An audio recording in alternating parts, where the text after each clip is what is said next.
Dans l'outil dialogue de la suite iSpring, une fois que vous avez créé toutes vos scènes, en fonction du scénario établi, maintenant il faut toutes les relier de manière correcte. Alors nous avons vu dans les vidéos précédentes que nous avions une diapositive d'introduction avec un personnage qui nous accueillait, et puis on envoie ensuite vers une diapositive suivante où le personnage nous pose une question. Ça veut dire que s'il nous pose une question, en l'occurrence, nous allons pouvoir lui proposer une ou plusieurs réponses. Ça veut dire que dans cette scène-ci, il n'y a pas de réponse ni de message fourni à l'utilisateur.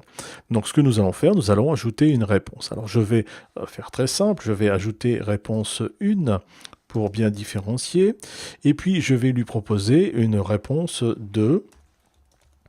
Voilà, comme ceci. Ça veut dire que désormais, j'ai deux possibilités de réponse proposées à mon utilisateur. Encore une fois, ces réponses vont pouvoir être reliées à des scènes en fonction justement de celle-ci, c'est-à-dire du choix qu'aura fait l'utilisateur. Je reprends une nouvelle fois la petite chaînette qui est ici, et je vais par exemple ici choisir cette scène reliée à la scène numéro 9 directement. Et puis la réponse 2, je vais relier à la scène numéro 5 qui est ici à l'opposé. Donc vous voyez qu'elles se croisent, ça peut paraître un peu compliqué, mais si je ferme, elles se sont repositionnées correctement. Et puis surtout, en passant ma souris dessus, je vois, vous voyez, mes flèches s'allument et me permettent de voir quels sont les liens qui sont faits entre les scènes et les flèches. Donc de manière très très simple.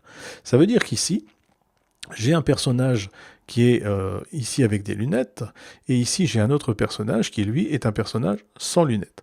Donc si je reprends ma scène ici, et que je repars du démarrage, je vais obtenir ma première scène où j'ai mis le personnage qui m'accueille, qui m'envoie vers le premier écran, où là elle va me poser une question, elle va me proposer deux choses.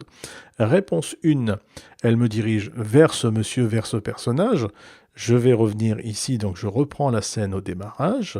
J'arrive toujours ici à la diapositive où elle va me proposer deux réponses. Je vais choisir la réponse 2 et je suis bien redirigé vers un autre personnage.